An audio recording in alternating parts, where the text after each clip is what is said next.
sino como una región que se sostiene en sí misma. Y para eso necesitamos sumar lo que nos une. Hay mucha diversidad. La región se ha vuelto muy heterogénea. Los regímenes políticos son muy diversos. Las prioridades que ponen los gobiernos también. Pero yo creo que la región puede acordar mínimos comunes denominadores de esa visión hacia el futuro en materia de crecimiento económico, PIB per cápita, pobreza, desigualdad, medio ambiente, factores en los que más allá del signo político de ideología o de prioridades de cada país tendrán que ser muy similares y compartidos.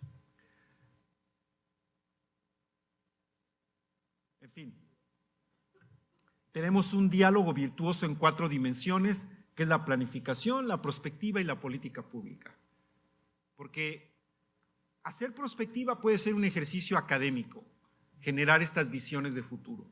Muy interesante, algún planificador lo podría tomar para enriquecer su ejercicio, pero queremos que eso llegue a la política pública, que sea parte del oficio del funcionario público. No solo en los ministerios de planificación, por cierto, en los ministerios de salud, de obras públicas, de economía. En todos lados nos parece importante que permee esa visión de futuro. ¿Qué están haciendo los países de América Latina y el Caribe en materia de planificación y visiones de futuro? Tenemos esta muestra de algunos países de la región que no es exhaustiva, es la que hasta el momento hemos estudiado y en los que hemos detectado estos ejercicios de visión de mediano largo plazo, en Argentina, Brasil, etcétera, ¿no?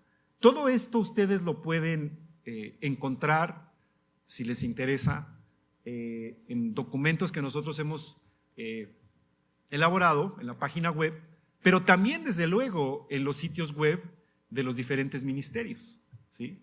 El último que acabamos de conocer es Guatemala, que fue ahora en agosto, en el mes de agosto, presentaron su Plan Nacional de Desarrollo CACTUM 2032, nuestra Guatemala. Ayer el ministro Pavel Muñoz compartió que Ecuador está preparando el suyo hacia el 2035. Entonces estamos viendo y de aquí quisiera rescatar, no me acuerdo si lo mencioné ayer, el caso dominicano, que ellos prepararon su Estrategia Nacional de Desarrollo 2030 hace 5 años más o menos, y hoy está vigente, está ligada con la política de gobierno, está ligada con el presupuesto, tiene leyes. Entonces, creo que es un buen ejemplo de cómo en un país se hizo prospectiva y hoy se está haciendo planificación para aterrizar en esa visión que los dominicanos construyeron para su país en el 2030.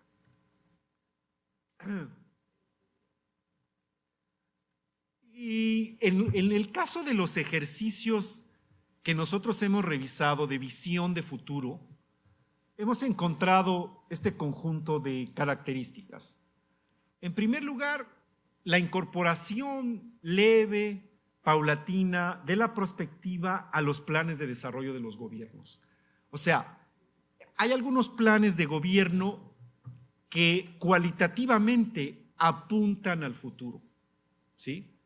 No es una visión prospectiva acabada, pero apuntan cualitativamente al futuro, y eso es muy importante. Se ha observado también que en la elaboración de los ejercicios de futuro hay acuerdos políticos y procesos de concertación ciudadana, ¿sí? Es decir, cuando hablamos de la construcción de una visión de futuro, tenemos que convocar a todas las fuerzas vivas de un país. Y esto permite desalojar fricciones y coincidir en esos puntos comunes. Esto es muy útil para los ejercicios de prospectiva. La incorporación de los temas ambientales y de sostenibilidad es muy variable. Yo creo que aquí yo no vería una tendencia firme. Hay políticas de cuidado del medio ambiente que tienen visión de largo plazo, se expiden medidas, leyes, pero en algunos casos no se les da el seguimiento adecuado ni oportuno. Los beneficios de las visiones de largo plazo se asocian al mejoramiento de la gestión pública y a la consolidación de los sistemas de planificación, pero, esto es lo que les decía hace un rato, hay escasa vinculación con la gestión y el ejercicio de la política pública. O sea, al final estos ejercicios de gran visión pueden quedar solo como una propuesta académica que no tenga uso en la política pública. Y también hay pocas referencias a los beneficios en términos del impacto sobre indicadores como el crecimiento, la calidad de vida, la sostenibilidad. Y yo creo que por aquí puede ir algunas de las claves de cómo incorporar este discurso en la política y en los políticos.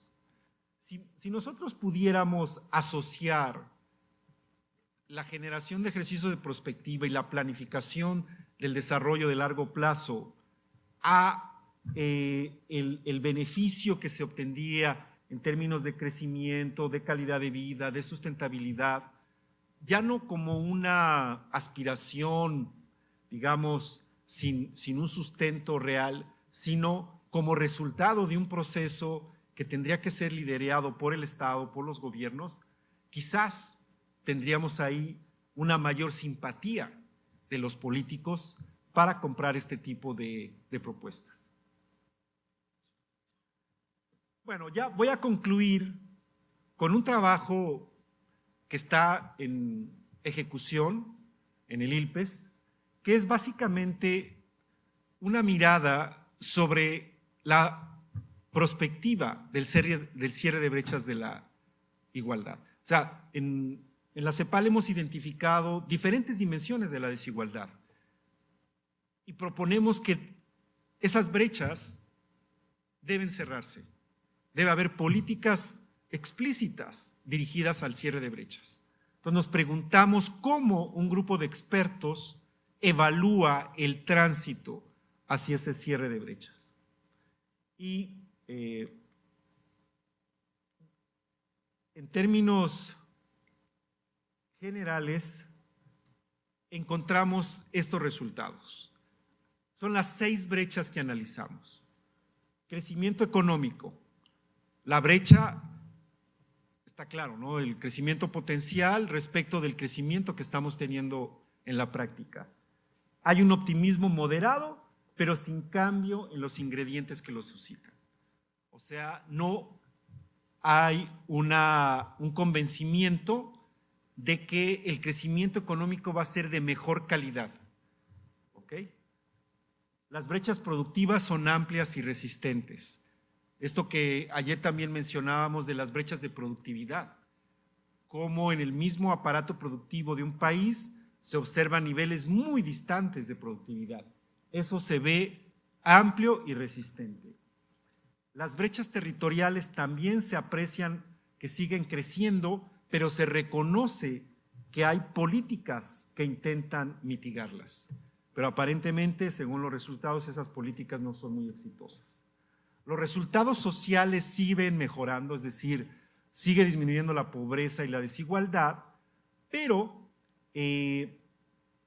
levemente. Como veíamos ayer, de hecho, ya en los últimos años se ha detenido el progreso más fuerte en reducción de la pobreza y la desigualdad, pero las políticas se mantienen. Respecto al desempeño fiscal, ¿se acuerdan de los gráficos que veíamos ayer de la muy baja carga tributaria? Se mantendrá una aceptable tendencia en recaudación, inversión y gasto social, pero sin transformaciones estructurales. Es decir, la estructura de la recaudación va a seguir siendo proclive a la regresividad. ¿Sí? Y finalmente se aprecia un efecto creciente del cambio climático, con impactos sociales negativos significativos en agricultura y energía. Y ahí se espera una respuesta institucional mejor. Estos son resultados preliminares. Fue un grupo pequeño de expertos que esperamos ampliar en lo que queda del año y el próximo para ratificar o rectificar, porque este ejercicio lo hicimos hace 2 años. Entonces también ya es momento de verificar si la imagen ha cambiado, si el optimismo o pesimismo se ha modificado. Y termino con algunas actividades que hemos estado realizando en el ILPES en torno a la prospectiva, al pensamiento de futuro, con un hilo conductor que es el apoyo a la gestión y a la política pública para el desarrollo. Este proceso que les decía de los diálogos ministeriales de planificación, estamos trabajando con varios países. Ayer justamente tuvimos una reunión con la ministra de Planificación y es probable que hagamos una colaboración para fortalecer el área de prospectiva del Ministerio de Economía y Planificación de Costa Rica. Tenemos ya también varios cursos que estamos dando, diferentes énfasis, enfoques. Ahora en septiembre, bueno, eso lo voy a decir al final, algunas publicaciones, hacemos trabajo con redes y estamos iniciando un proceso con los países que esperamos concluya con la construcción de una visión de América Latina y el Caribe en el 2030, anclada en la integración, la cooperación y el desarrollo. Pero terminaría con una invitación que les quiero hacer a un seminario que vamos a tener 24 y 25 de septiembre en la CEPAL sobre visiones de futuro. Es el primer seminario que se hace en América Latina, en el cual vienen un grupo de expertos en pensamiento de futuro, estos que han estado trabajando en estas megatendencias que yo les cuento. Queremos que nos compartan desde diferentes visiones, lugares y temas, cómo están viendo el futuro ellos hacia el 2030 y acaso compartan algo de cómo ven América Latina, si es que la ven. Pero lo más importante es que con esas presentaciones, un grupo de autoridades de planificación en América Latina y el Caribe reaccionen, dialoguen, propongan, piensen, digan si en sus países se está haciendo algo al respecto. Entonces, es un seminario, los que tengan recursos para ir a Santiago, bienvenidos, es abierto a todo el que quiera participar. Hay un vuelo que va por Panamá, si se apuran no es tan caro. Allá les podemos ayudar a conseguir alojamiento, va a ser muy interesante. Y si no, lo vamos a transmitir por internet, vamos a transmitirlo por Webex. Entonces yo les pido a los que estén interesados que visiten la página web de la CEPAL del ILPES, que es esta. Hay un subsitio de la conferencia. En ese subsitio ustedes van a ver el programa, una nota conceptual de por qué estamos haciendo esto y van a ver los currícula de los expositores. Son de Estados Unidos, de Europa, de China y de Corea. Y finalmente hay un botón en donde ustedes tienen un montón de enlaces a sitios web de instituciones que trabajan en futuros y también a publicaciones que existen sobre la materia, incluyendo las que nosotros hemos hecho. Así es que están cordialmente invitados. Yo con eso terminaría. Richard, muchas gracias y de nuevo si tienen alguna pregunta, alguna observación, mucho gusto.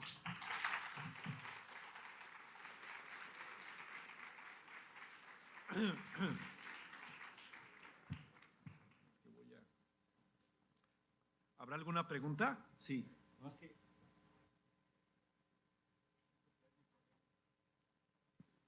Bueno, muchas gracias. Mi nombre es Iván Calvo, soy egresado de la Escuela de Planificación y quería hacer una pregunta para aprovechar la experiencia de don Jorge. Sí, don Jorge, ¿podría decirse que China llegó a donde está y Corea y India utilizando la prospectiva? ¿O si lo denominaban con otro concepto para poder llegar al punto que están? Y si es lo mismo.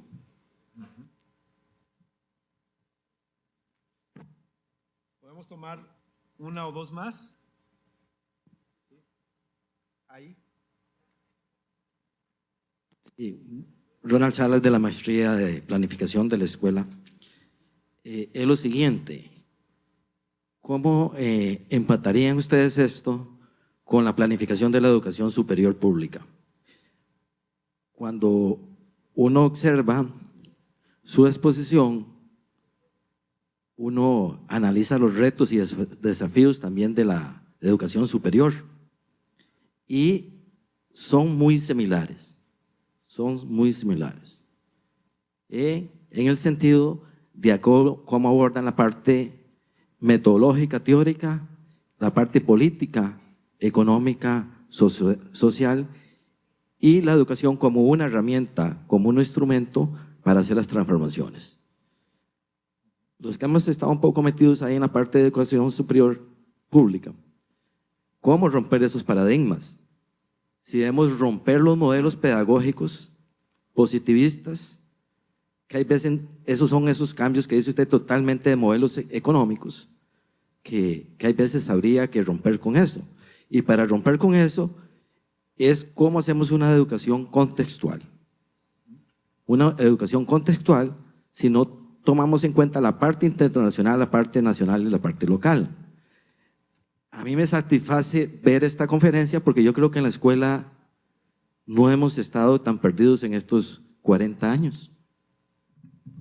Y donde comienza a ver los énfasis en la parte de desarrollo local, gestión de territorios en riesgo socioambiental, planificación estratégica, desarrollo local, sí los faltaría algunas partes, que es cómo conectarlos con ustedes para fortalecer la parte de investigación.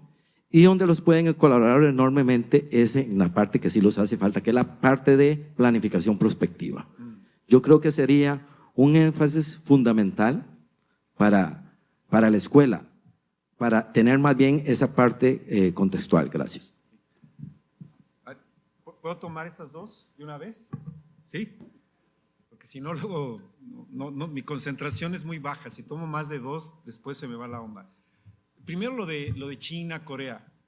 Yo creo que lo que explica dónde están hoy China y Corea es muy diverso, hay muchos factores. Yo creo que uno fundamental es un Estado fuerte. No quiero hablar de democracia en este momento en estos países, porque hay mucho cuestionamiento al respecto, pero fueron estados que tuvieron visión de largo plazo y que decidieron que el Estado iba a liderar un proceso de desarrollo y se plantearon metas y diseñaron instrumentos, políticas, a veces fallaron, pero persistieron. Tal vez ustedes sepan que Corea es una de las potencias mundiales de la industria petroquímica. Y Corea no tiene petróleo, no tiene el recurso natural para fabricar productos petroquímicos.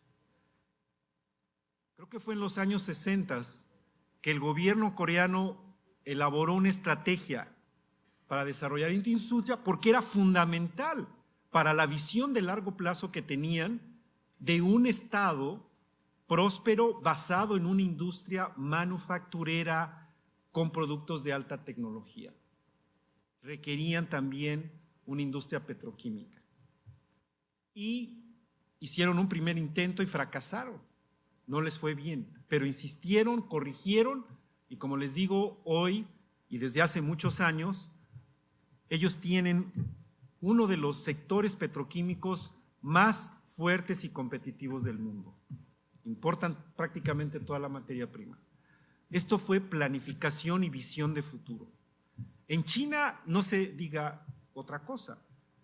los famosos planes quinquenales, planes de largo plazo, todos ellos han ido configurando lo que hoy es China. Entonces, por eso yo quería hacer la distinción entre prospectiva y planificación, ¿no? Creo que la prospectiva nos ayuda a armar estas visiones de futuro, estos posibles escenarios, de los cuales nos podemos asir a uno y luego caminar hacia ese escenario. Yo he hablado también de que hoy en América Latina los procesos de planificación están impregnados por una participación ciudadana. La verdad es que en China y en Corea, en los años 60, 70, no había mucha participación ciudadana, pero sí había un Estado que lideró el proceso. Entonces, de China, de Corea, de Taiwán. ¿Alguien ha leído la historia de Taiwán? Aquí es muy interesante. No solo la historia económica, sino cómo surgió ese país. Es impresionante.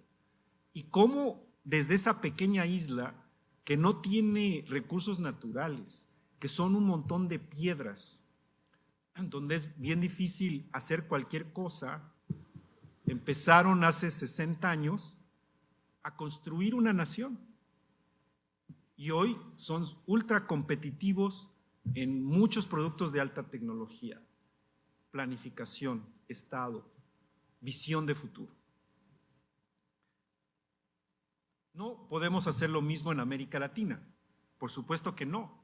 O sea, no vamos a copiar los esquemas que estoy mencionando ahora, porque el momento histórico es otro y hay muchos otros factores que yo creo que hacen muy difícil copiar esquemas que sucedieron en otros países. Pero yo creo que el gran aprendizaje de pensar hacia el futuro sí lo debemos tomar.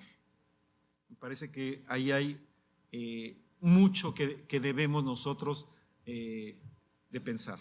Y bueno, también algunos afirman que estas culturas de Oriente, para ellos el largo plazo, qué sé yo, son 100 años, para nosotros son 10 años.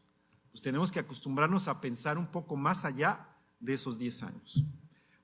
Con respecto a la educación, bueno, yo no me metí en la educación porque no soy experto, pero claramente tenemos que en América Latina que modificar nuestra estrategia de educación, tanto en la educación superior como en la educación primaria básica.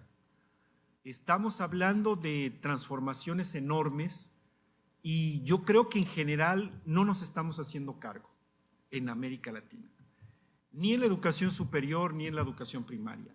Y cuando yo digo que el pensamiento de futuro tiene que llegar al ámbito de la política pública, decía también que no es solo en los ministerios de planificación, sino en los ministerios sectoriales, en educación, en salud.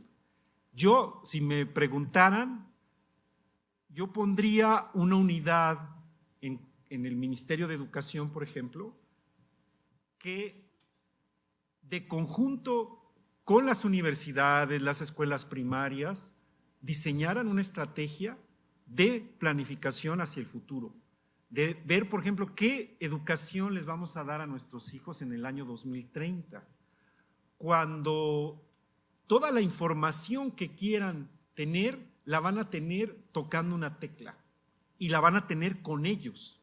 Ya no van a tener que ir a sentarse o ver su teléfono, a lo mejor va a ser aquí, teclando, van a tener todo lo que quieran. Yo creo que eso tiene implicaciones para la forma en la que les enseñamos a los niños y desde luego para la educación superior. La verdad es que en este seminario que nosotros vamos a tener, uno de los expositores va a hablar de las tendencias de la educación hacia el futuro, ¿no? Yo no soy experto en la materia, pero sí creo que simplemente de saber estas megatendencias, de inmediato uno imagina la necesidad o deriva la necesidad de pensar en otros patrones de educación, en planificar de manera distinta, en adecuar nuestros programas. En fin, hay muchas incertidumbres que existen de aquí a 15 años, pero yo creo que hay que estar metidos, crear redes. Hay una red de prospectiva que se reúne cada año y que discuten entre ellos este tipo de cosas, educación superior, educación básica. Así es que eso es lo que yo le podría comentar. Gracias. ¿Algunas? No sé quién da la palabra.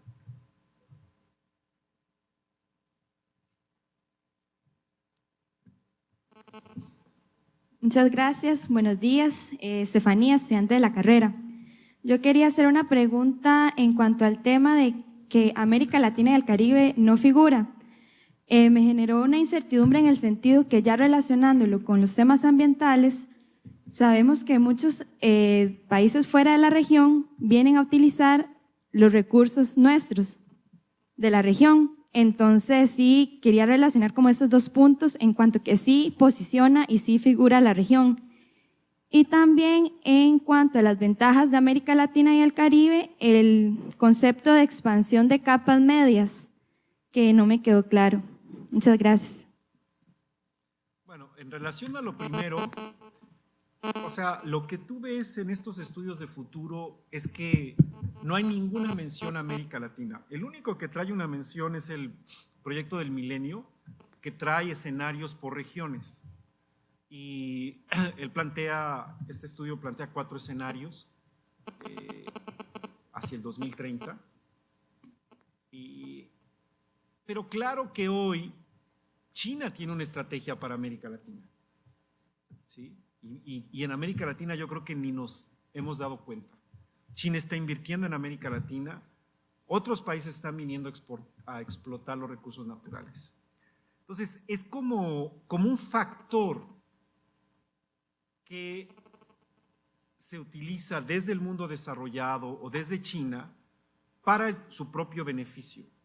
Pero cuando viene aquí China o viene otro país a aprovechar las ventajas que hay aquí de explotación de recursos naturales, eso en la ecuación de ese futuro al 2030, América Latina se desdibuja. Es como un peón, si quieres, en este juego de ajedrez.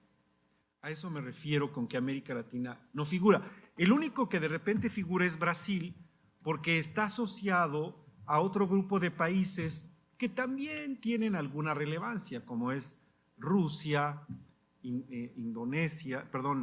India, Sudáfrica y China. Bueno, China no se diga, ¿no? Los BRICS. Entonces, solo en el sentido de que pertenece a un club de países importantes se menciona Brasil. De otra forma, prácticamente no estamos. Y respecto de las capas medias, o sea, allí el punto es que tenemos que tomar en cuenta esta tendencia para la configuración del futuro del mundo.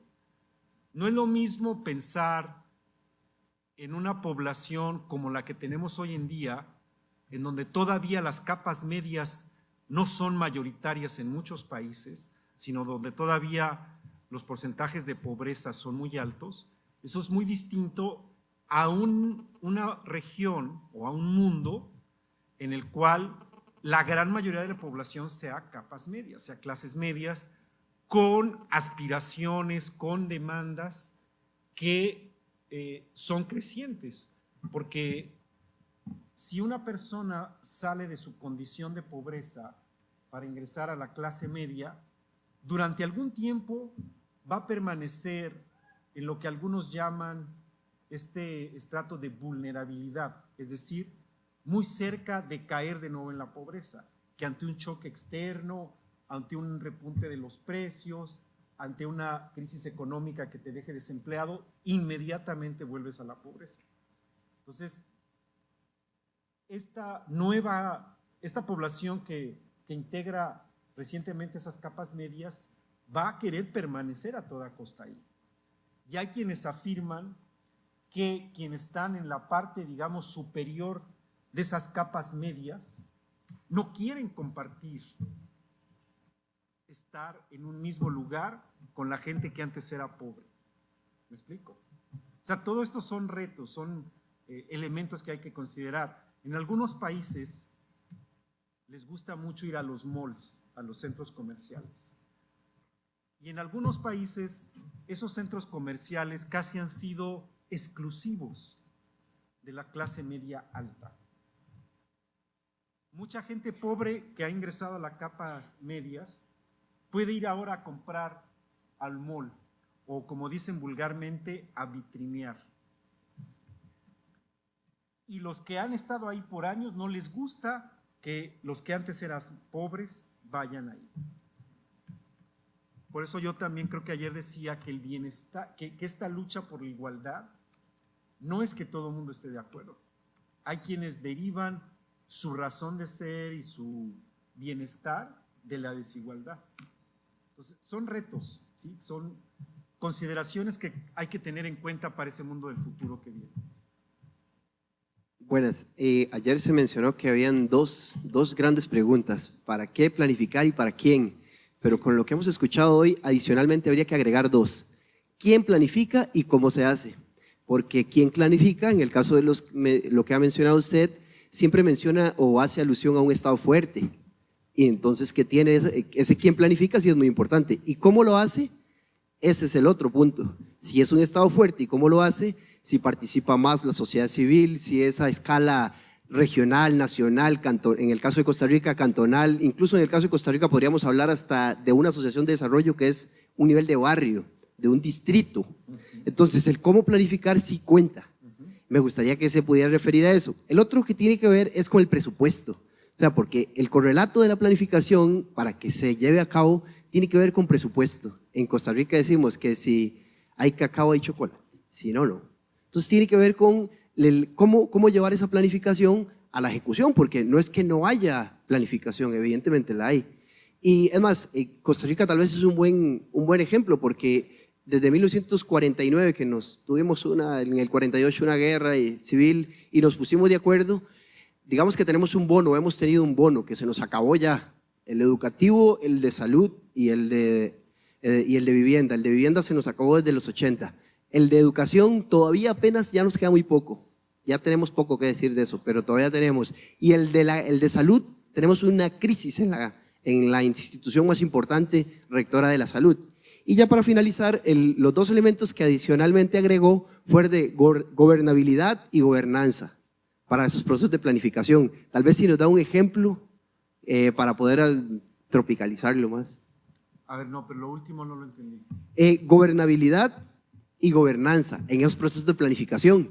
Casualmente la escala posiblemente hable de eso. Es decir, no es lo mismo planificar para el caso de Costa Rica, no es lo mismo, o hay muchos problemas en el proceso de planificación nacional, pero cuando ya llega abajo al local, ahí es donde hay unos grandes problemas. Es más, usted mencionaba, el compañero mencionaba el de ayer, el secretario de planificación, un problema que había cuando él llegó a Ecuador a dirigir a la secretaría, que es lo que también hay acá, que es que una forma de planificar territorialmente tiene la caja, que es la parte de salud, la Caja Costarricense de Seguro Social, otra la tiene Mideplan, que es el Ministerio de Economía, de Política Económica y Planificación, otro lo tiene el Ministerio de Agricultura y Ganadería, y así por el estilo. Entonces ninguna planificación coincide con el territorio.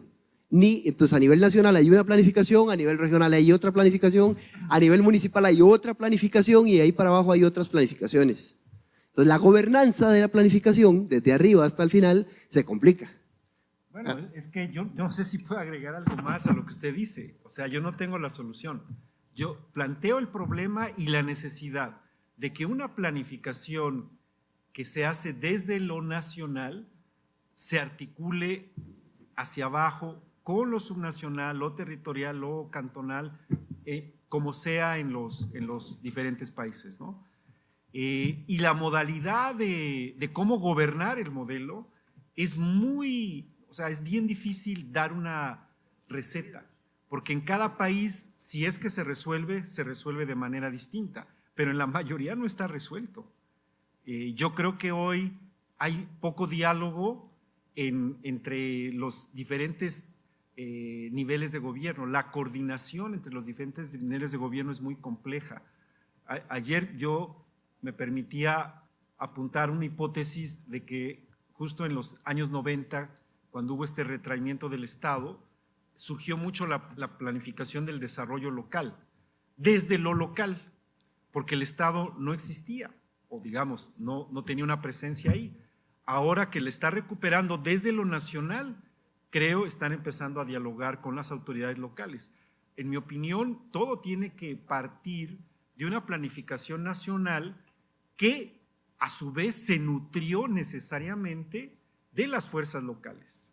Y después, ya en la ejecución de los planes, me parece que tiene que existir toda esta coordinación, pero ¿cómo hacerle? Ahí sí que ya no tengo más que decir.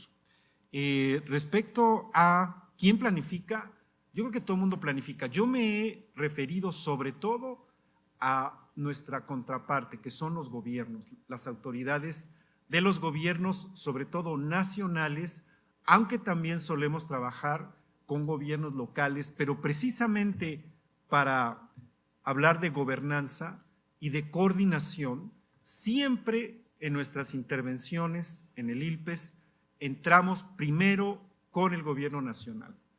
Si recibimos alguna solicitud de un gobierno subnacional, pedimos que esa se canalice, se sancione, se verifique, se apoye, etcétera, a través del gobierno nacional.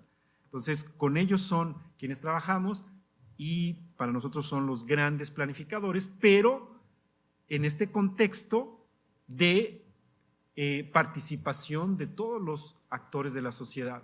Creemos que el Estado es el que coordina el proceso, el que lo convoca, el que lo organiza, pero con una participación muy extensa y amplia de la sociedad.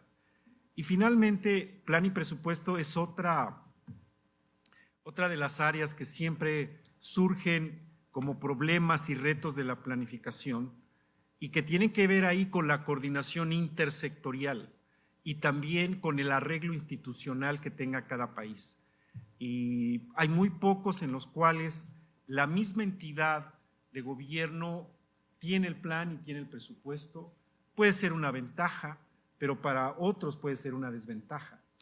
En Brasil, el Ministerio de Planificación también tiene responsabilidad del presupuesto, pero está también el Ministerio de Hacienda, desde luego, en la asignación de las partidas y de todas las prioridades.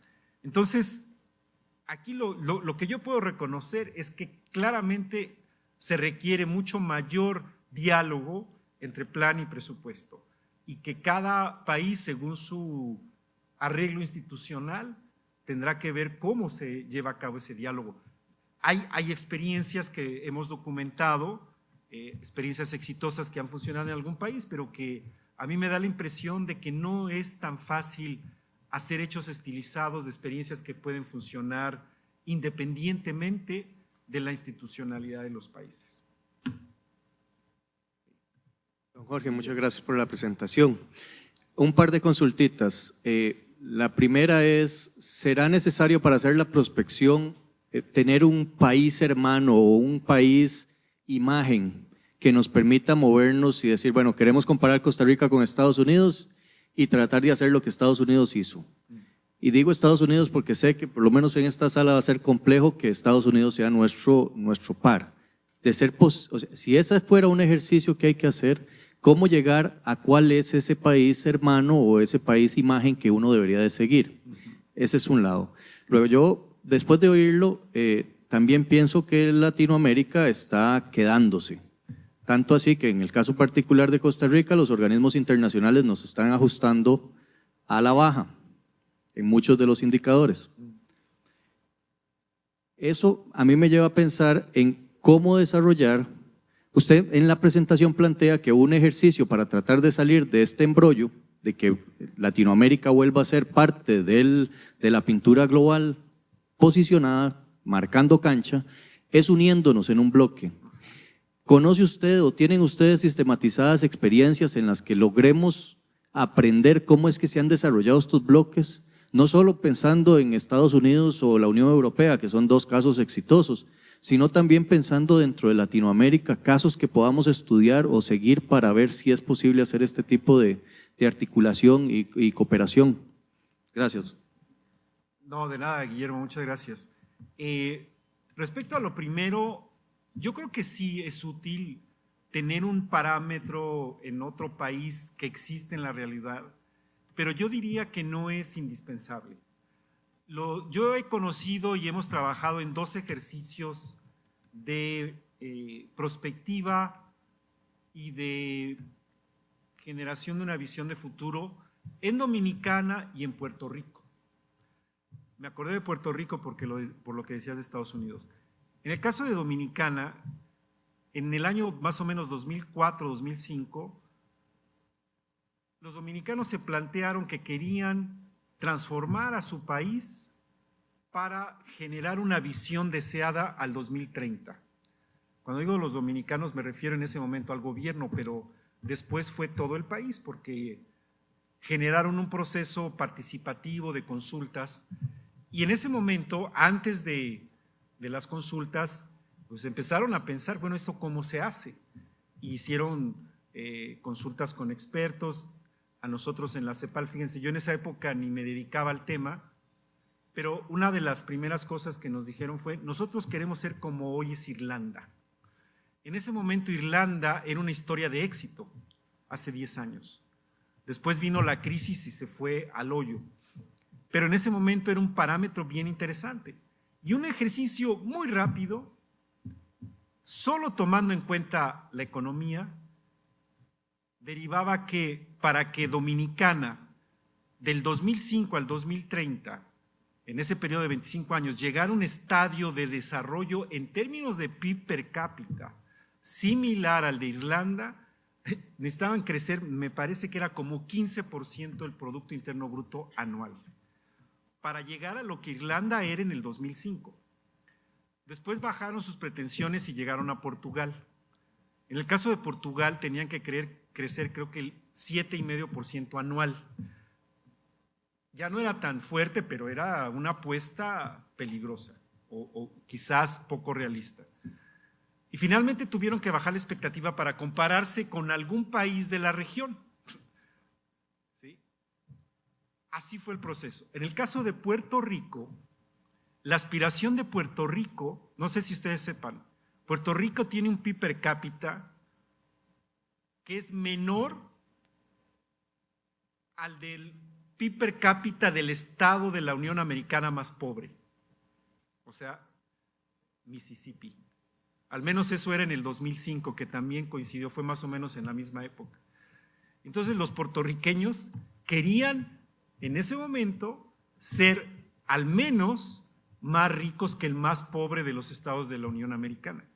Y miren que Puerto Rico ha gozado de unas ventajas enormes, subsidios, ayudas que les ha dado el gobierno de los Estados Unidos. Entonces, en ese caso, era útil, tanto para Dominicana como para Puerto Rico, plantearse un hermano, un par con el cual compararse y quizás tomarlo como modelo, como patrón para esa imagen aspiracional, pero insisto, no creo que sea imprescindible.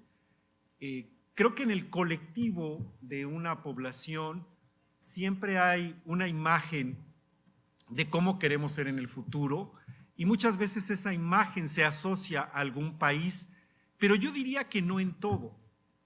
Yo creo que si a mí me preguntaran cómo me gustaría… Bueno, ayer leí un artículo, no sé si lo vieron, en un periódico de aquí, un señor que se llama Chang, no sé si es muy famoso, que plantea que Costa Rica tiene un plan estratégico para Costa Rica el 2050.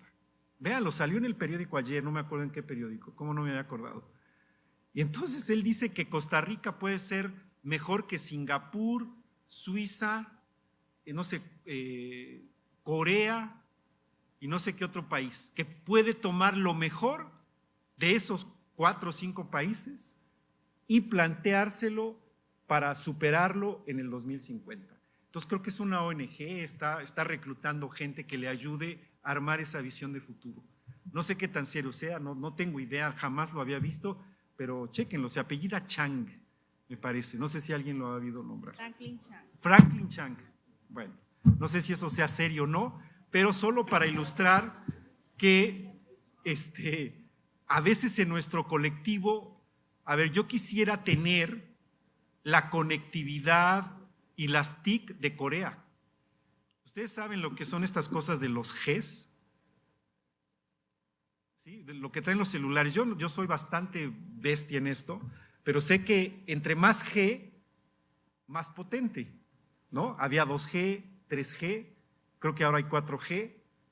Nosotros tenemos pasantes coreanos en el ILPES y cuando llegan se ríen del 3G, se ríen del 4G. En Corea están en 6G ahora, con banda ancha en todos lados. Así quisiera yo a Costa Rica o América Latina. Pero no quisiera la Corea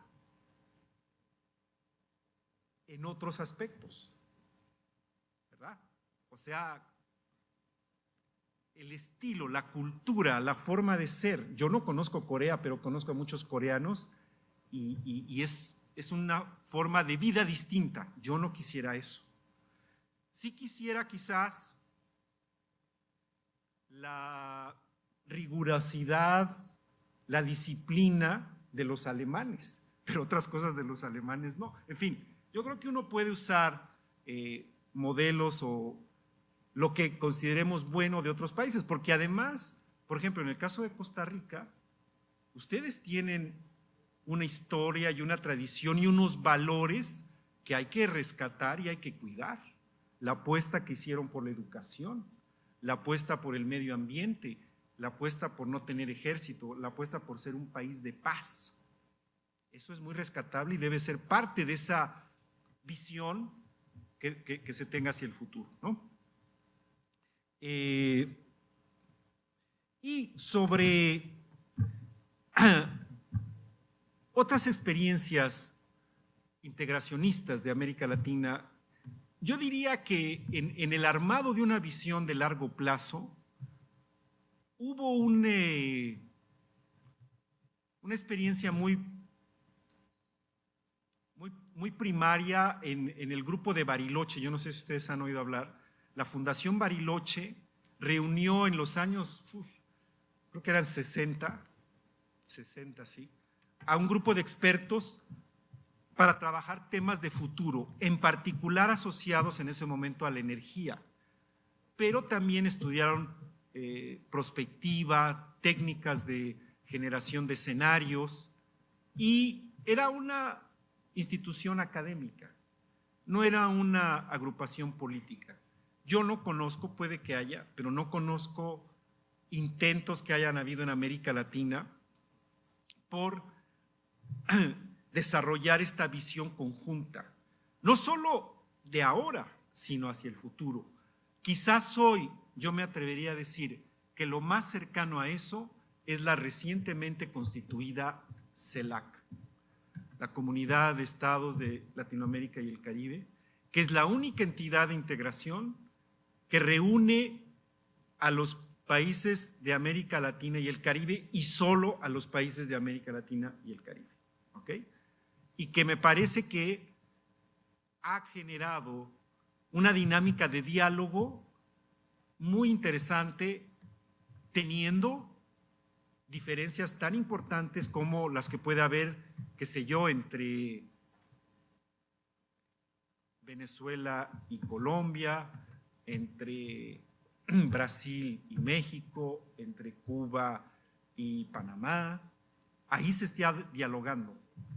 Y yo tengo un sueño, como dicen en mi tierra, un sueño guajiro, porque es un sueño creo que bien difícil, de que en el seno de la CELAC se pudiera trabajar la construcción de una visión de América Latina y el Caribe al 2030. O sea, cómo los países de la CELAC, cómo la región en su conjunto se plantea a sí misma verse en el 2030.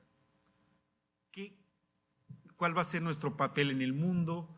¿Cómo vamos a estar en materia de progreso económico, social, en tecnología, en educación?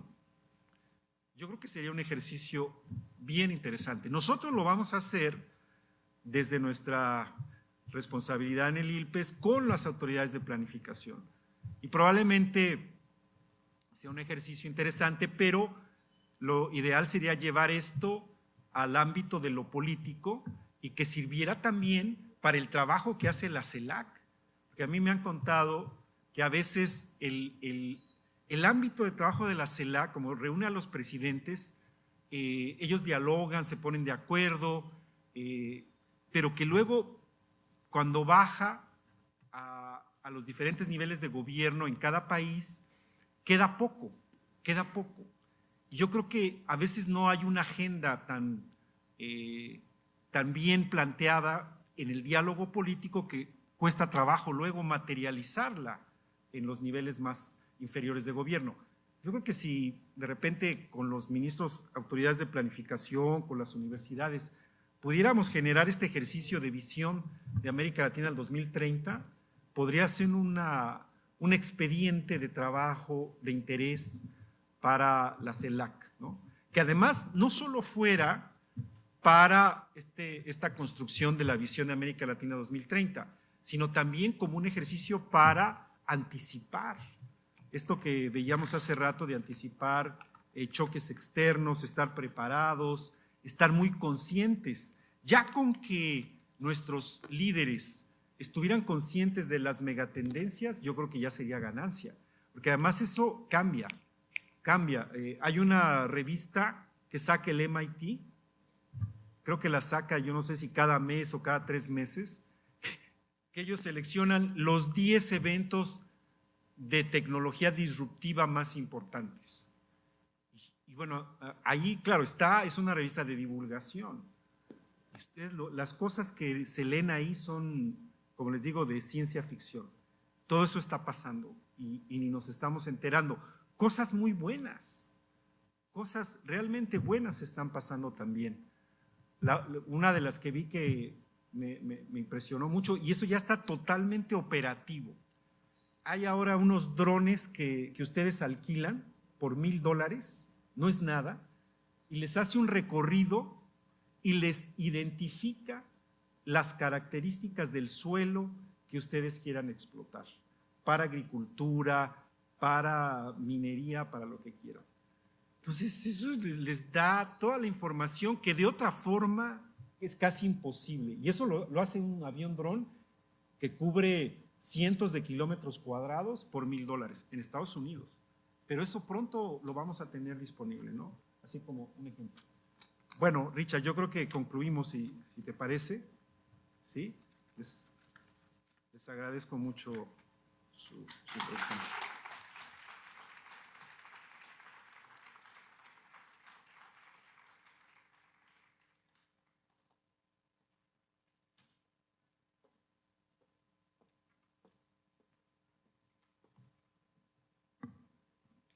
Muchas gracias al señor Jorge Matar Márquez por sus aportes en esta semana del 40 aniversario de la Escuela de Planificación y Promoción Social.